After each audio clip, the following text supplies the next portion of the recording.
Semillas de Conciencia. Hoy en Semillas de Conciencia vamos a continuar con algunos temas pendientes que quedaron de la entrevista a David de Sustrayak sobre cómo la ganadería bien gestionada puede ayudar a los ecosistemas. El uso de la ganadería para regenerar suelos, el pastoreo gestionado. Hoy en día hay bastante crítica de la ganadería, las emisiones de CO2, el sobrepastoreo que conduce a la desertificación. Además, hay la parte ética de las condiciones de los animales.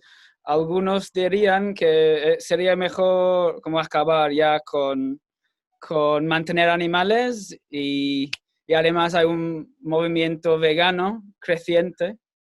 ¿Qué es vuestra perspectiva y por qué pensáis que es importante de incluir animales y cuál es la forma de hacerlo para sanar el ecosistema?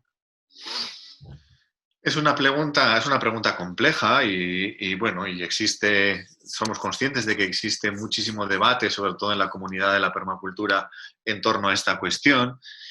Y bueno, nosotros no sabemos cómo resolver este debate. Nosotros sí que actuamos en base, pues, a las reflexiones que hemos tenido durante muchos años en torno a esta cuestión. Y nuestro punto de vista es que nos encontramos en un momento histórico muy complicado, en el que tenemos que asumir muchos retos que tenemos por delante, y dentro de esos retos nos encontraríamos con el reto de la erosión, por un lado, nos encontraríamos otro reto que sería la degradación de los ecosistemas, y otro tercer reto que es, pues, todo lo relacionado con el cambio climático. Y si lo analizamos, un cuarto reto que sería, además, estamos ya cerca de los 8.000 millones de personas en el planeta, y el reto demográfico es un grandísimo reto también, y entendemos que necesitamos desarrollar modelos alimentarios que sean capaces de dar de comer a estos 8.000 millones de personas que nos encontramos prácticamente hoy en el planeta. Entonces, si queremos ir a modelos de este tipo, que por medio de una agricultura y una ganadería sostenible podamos alimentar al planeta, nos encontramos con otro reto que sería el reto de la fertilización de los suelos. Entonces, si atendemos a todos estos retos, para nosotros la ganadería ocupa un lugar central en todo este puzzle a la hora de tratar de resolver todas estas dificultades que nos encontramos, ¿no? En el sentido de que nuestros ecosistemas, sobre todo en Europa, han sido desarrollados a través de la gestión de la ganadería, es decir, tenemos unas relaciones muy fuertes entre lo que son los ecosistemas y los herbívoros, sobre todo en el mantenimiento de lo que son todos esos ecosistemas. Y por otro lado, como nos encontramos en un punto en el que nuestros ecosistemas están tan absolutamente degradados, una de las mejores maneras que tenemos para hacer frente a esta degradación de los ecosistemas es por medio de la utilización de la ganadería, pero no de cualquier manera, sino por medio de técnicas de pastoreo rotacional dirigido. Es decir, nuestra apuesta es apostar por el empleo de la ganadería siguiendo los patrones en los cuales se desarrollarían, tendrían su comportamiento en los ecosistemas naturales, ¿no? Y ahí tenemos, pues muchas veces el ejemplo, ¿no?, que es, pues, desde el Instituto Seibory, por ejemplo, muchas veces se plantea, ¿no?, desde la gestión holística, de que cuando observamos los herbívoros dentro de los ecosistemas naturales, lo que vemos es que los herbívoros se mueven en grandes manadas, muy prietos, porque están acosados por los depredadores, por los carnívoros, y eso les obliga, su manera de defenderse es ir muy juntos, en un movimiento de tránsito, ¿no?, de migración a través de la sabana, por ejemplo, en el que en todo ese movimiento van comiendo la hierba, a la vez que van haciendo la fertilización del suelo, en un movimiento continuo, con unos tiempos de reposo adecuados, en los que después de esa migración, a la vuelta, pues el pastizal se encuentra en un estado adecuado porque ha tenido la fertilización adecuada y el tiempo de reposo adecuado, ¿no? Y además, pues van las aves, que también hacen una labor de desparasitación y de extender pues, todos los excrementos que están aportando los herbívoros. Si este es el movimiento que tienen los herbívoros en la naturaleza, esto lo podemos aprovechar pues, para el diseño de los agroecosistemas que los humanos necesitamos para desarrollar la alimentación que nosotros requerimos. Entonces, de ahí el hecho que nosotros manejemos a la ganadería siguiendo pues diferentes herramientas, como puedan ser el manejo holístico, el modelo Polyphase de Joel Salatin y el pastoreo racional Boissin, por ejemplo, ¿no? Pues utilizamos una combinación de todas estas herramientas para hacer un modelo propio, digamos, de pastoreo rotacional dirigido, que nos parece que es una de las herramientas más importantes que tenemos a la hora, por un lado, de regenerar los ecosistemas que los tenemos muy degradados. Cuando manejamos la ganadería de una manera adecuada, la velocidad a la que se regeneran los agroecosistemas es increíble. O sea, lo estamos viendo en muchísimos proyectos como simplemente en un año de una gestión adecuada de la ganadería, o sea, la regeneración del suelo y de los pastizales es absolutamente espectacular. Y luego, por otro lado, bueno, también hay que añadir que es importante que este manejo de la ganadería se haga de acuerdo a la etología de los animales, es decir, teniendo en cuenta cuál es la ciencia, cuál es el comportamiento o cuál es la psicología de los propios animales, que muchas veces yo creo que tenemos pues, ciertas dificultades de entender esto. O sea, el concepto de la libertad es un concepto, desde nuestro punto de vista, es un concepto antropológico, es un concepto humano, y no podemos atender esos criterios de libertad cuando estamos hablando de animales, que tenemos que entender la gestión de la ganadería, por lo menos es nuestro punto de vista, desde el punto de vista de la etología, desde cuáles son sus necesidades y no desde lo que nosotros pensamos que son sus necesidades. Y luego, por otro lado, si atendemos también al reto del cambio climático, o sea, la ganadería dirigida por medio de pastoreo rotacional dirigido es una de las principales herramientas que tenemos para precisamente capturar ese exceso de carbono que tenemos en la atmósfera y fijarlo dentro del suelo, por medio de toda esa simbiosis que se produce entre el herbívoro, los pastos y toda la microbiología que se encuentra dentro de los suelos. O sea, estamos hablando de algo que tiene una potencia increíble para poder fijar todo ese exceso que tenemos de carbono en los suelos, y hay prácticas y ejemplos a lo largo del planeta que nos dicen que si todos los terrenos en los que actualmente se utilizan para la agricultura y la ganadería en el planeta fueran gestionados por medio de todos estos manejos rotacionales regenerativos, en tan solo una generación volveríamos a los valores preindustriales de CO2 en la atmósfera. Con lo cual, creemos que hay que darle un poco la vuelta, y esa demonización de la ganadería, ¿no?, como la gran emisora de gases de efecto invernadero, cuando precisamente la ganadería, cuando sea gestionada de una manera adecuada con todo este tipo de manejos, puede ser precisamente la herramienta que nos permita hacer frente a todo este gran problema que tenemos con lo que respecta al cambio climático. Y al respecto de esto también creo que tenemos que diferenciar lo que es la agricultura industrial, la ganadería industrial por un lado, de lo que es la ganadería extensiva por otro lado, y de lo que es la ganadería manejada con criterios de pastoreo regenerativo.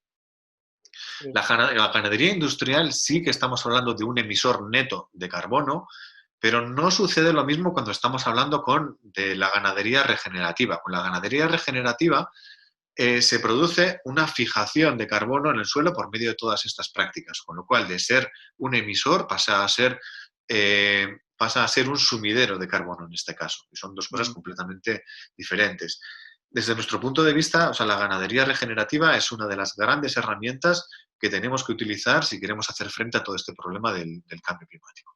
Sí, y también para el control de incendios puede ser importante, ¿no? Porque básicamente toda la hierba seca que tenemos en España en verano, en pequeña escala se puede desplazar en una parcela, en una finca, pero a grande escala no es realmente factible desbrozar montes y montes. Y arar, creo que vas a estar de acuerdo, arar mata toda la microbiología del suelo, entonces no es buena opción tampoco. Necesitamos una manera de eliminar esa materia que es muy inflamable, ¿no? Y bueno, eso conduce a la siguiente pregunta, las dehesas. Creo que os gusta bastante, ¿no? Y si podríais explicar qué son, dónde están o dónde han estado y cómo funcionan y por qué podrían ser un modelo a seguir. Perfecto. Y o sea, muy bien traído. O sea, tiene todo el sentido del mundo, ¿no? Estamos totalmente de acuerdo. Pues con la gestión, digamos, pues bueno, pues forestal o de espacios grandes por medio de la ganadería. Es algo muy importante porque como comentaba antes, en la península ibérica ya no existen bosques primarios, o sea, todo el paisaje que nos encontramos es un bosque, es un paisaje antropizado, es un paisaje que ha sido generado por la mano del ser humano y por el diente de los herbívoros, los dos a la vez, durante siglos, como es el caso de la dehesa, y ahora veremos un poco, ahora volveremos sobre ese tema, ¿no? Entonces, todos estos paisajes que durante siglos han sido gestionados por medio de la ganadería, de repente, en el último siglo, lo hemos abandonado completamente. ¿Y qué es lo que sucede? Pues que, lógicamente, se produce una explosión de biomasa, sobre todo de matorral, y se nos cierran todos esos ecosistemas, ¿no? Con el riesgo que eso tiene en cuanto a generación de incendios. En muchísimos lugares de la península ibérica nos podemos encontrar con gran cantidad de superficie que está completamente abandonada, con este riesgo de incendio, y volver a modelos de gestión en los que introduzcamos la ganadería para hacer un control de toda esa biomasa nos parece que es muy interesante.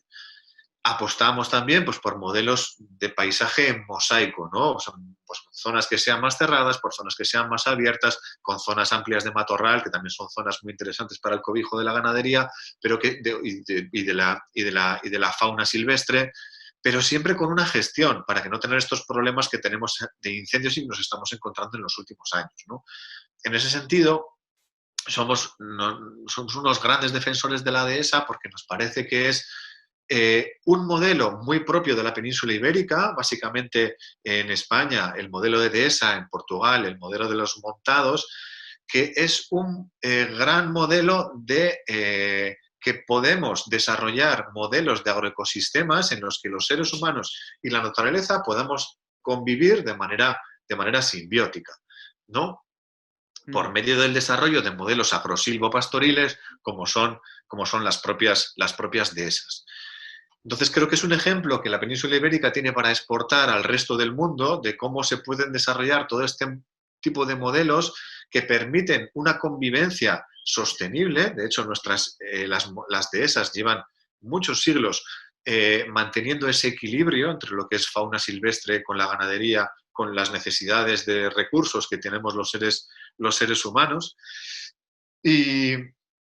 Y pensamos que es un modelo que tenemos que recuperar, porque hay muchas zonas en las que se encuentra bastante degradado y hay que darle una vuelta en muchos aspectos, y que tenemos que recuperarlo y actualizarlo con algunas herramientas, pues como son todas estas propias de la permacultura, de la agricultura y la ganadería regenerativas, etcétera, que van a potenciar pues toda esta gran biodiversidad que nos encontramos en la dehesa. O sea, la dehesa como un agroecosistema de los mayores tasas de biodiversidad en el planeta. Entonces, pensamos que es un modelo que es importante reivindicar y que es importante pues, recuperarlo y mejorarlo en muchos casos, ¿no? ¿Qué es el modelo de esa? Estamos hablando de... Tenemos partes de bosque más silvestre, natural, bosque comestible, ganadería, como un poco de todo. Eso es. Eso es lo que... Sí. Eso ¿Y es. por dónde han estado en la península? Pues las grandes dehesas se han encontrado siempre pues en el oeste peninsular, por así decirlo, ¿no? Pues sobre todo en la zona sur de Castilla y León, en Extremadura y en Andalucía, y también pues en amplias zonas de Portugal, ¿no? nosotros, bueno, en base pues, al estudio y a leer y sobre todo pues, a fijarnos mucho en la toponimia de determinados lugares, nos estamos encontrando que, por ejemplo, en el País Vasco no es raro encontrarse con toponimias relacionadas con la dehesa, ¿no? Que al final no deja de ser pues un marco de plantación bastante amplio, es un marco abierto de arbolado que permite que crezca un pasto debajo de ese marco de plantación de árboles, ¿no? Entonces, bueno, o sea, digamos que tienen como más fama en todas esas zonas, pero nos podemos encontrar de esas en casi cualquier lugar de la península ibérica. Mm, muy bien. Y bueno, relacionado, ya has dicho que en España realmente no hay bosques primarios, pero ahora sí que hay un movimiento de recuperación o restauración de bosques naturales. Y mi pregunta era, contrastando estos bosques con bosques comestibles, que serían para la producción de alimentos, ah, ¿cuál es como el papel de cada tipo de bosque y cuánto es, como que cuánta proporción en cuanto a la reforestación, cuáles deberían de ser las proporciones de cada tipo? Eh, Bueno, hay muchísimas teorías en torno a esto, ¿no? Pues la teoría de islas, por ejemplo, nos dice que tenemos que tener una superficie entre un 30 y un 50% de zonas silvestres. A nosotros nos gusta mucho también pues, todo este movimiento que hay a nivel de Europa, ¿no? Del rewilding, ¿no? De reasilvestramiento de amplias zonas del territorio, precisamente como, bueno, pues como un poco santuarios de toda esta fauna y flora silvestre, incluso con la introducción de determinadas especies animales que hagan esa labor que hace la ganadería en pastoreos rotacionales, ¿no? Como pueden ser, pues, por ejemplo, los bisontes o determinadas razas de caballos, etcétera. Nos parece que es un movimiento súper interesante y ahí, pues, bueno, hay que estudiarlo, ¿no? O sea, yo creo que ahí es un estudio muy interesante, pues el ver pues, cuántas zonas debemos de dejar de zonas silvestres a nivel de territorio, cuántas zonas tienen que ser un poco más intensivas, y es interesante pues todo el modelo del bosque comestible, ¿no? O de diferentes diseños de agroforestería en las que trabajamos a diferentes estratos para dejar, pues bueno, pues para tener zonas silvestres intercaladas con zonas más productivas, tanto de alimentos como de fibras, como de maderas, intercalando también gestiones forestales sostenibles. Bueno, o sea, es un reto muy apasionante, ¿no? Como diseñadores, el pensar en cómo sería una península ibérica diseñada con estos criterios, pues sería algo fantástico. No me atrevo a dar cifras, pero bueno, sí que tendríamos que tener pues, amplias zonas, ¿no? Más de zonas silvestres y otros modelos productivos pues, que tiendan más hacia este bosque comestibles, dehesas, etcétera, sistemas altamente productivos y muy eficientes en el aprovechamiento del territorio. Sí. ¿Dirías que alimentos de bosques o dirías que el bosque comestible es una fuente de comida más fiable que productos de tipo de hortalizas, de huerta? Tenemos quizás demasiado de esos productos y no suficiente bosques comestibles. Seguramente, seguramente. Bueno, nosotros, o sea, el diseño que trabajamos en el bosque comestible es un diseño bastante más amplio y más abierto que, bueno, pues en el mundo de la permacultura, cuando pensamos en el bosque comestible, parece que es una zona en la que tienes que entrar con un machete a desbrozar y ir buscando la comida, dónde está y todo esto, ¿no? Nosotros diseñamos bosques comestibles siguiendo los patrones en línea clave, mucho más abiertos, o sea, haciendo una mezcla entre lo que es esa imagen del bosque comestible y la dehesa, por así decirlo, estableciéndolo en líneas de cultivos, haciendo diseños agroforestales en los que mezclamos pues, la producción de cultivos extensivos entre las calles, más el manejo de la ganadería en todas esas calles, y en las líneas, pues digamos que serían los frutales a diferentes estratos, ¿no? Haciendo pues un aprovechamiento que desde un punto de vista productivo pues puede ser un poco más eficiente, ¿no? A la hora de hacer el trabajo y poder meter máquinas o meter animales que hagan todas esas labores de recolección. Sí que sería más interesante pues, ir cada vez a estratos más perennes y a estratos más arbóreos. Lo que pasa es que entendemos que eso también pues, debe de ir acompañado de un trabajo de sensibilización sobre nuestro modelo alimentario, ¿no? Tenemos que darnos cuenta también que a día de hoy nuestro modelo alimentario sigue basado, ¿no? Y nos siguen machacando con esa imagen de la pirámide alimentaria en la que en la base de todo se siguen encontrando los cereales, ¿no?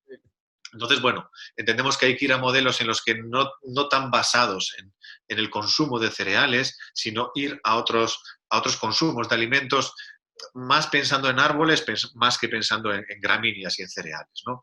Pero todo eso requiere también pues, un trabajo bastante largo, educativo y pedagógico de transformar nuestros hábitos de alimentación. Entonces, bueno, por eso un poco nos centramos todavía más en ese diseño de calles amplias en las que pueda haber cultivos de cereales y en la medida en la que se puedan hacer esas transformaciones, ir metiendo más líneas de arbolado para otros modelos alimentarios no tan basados en cereales.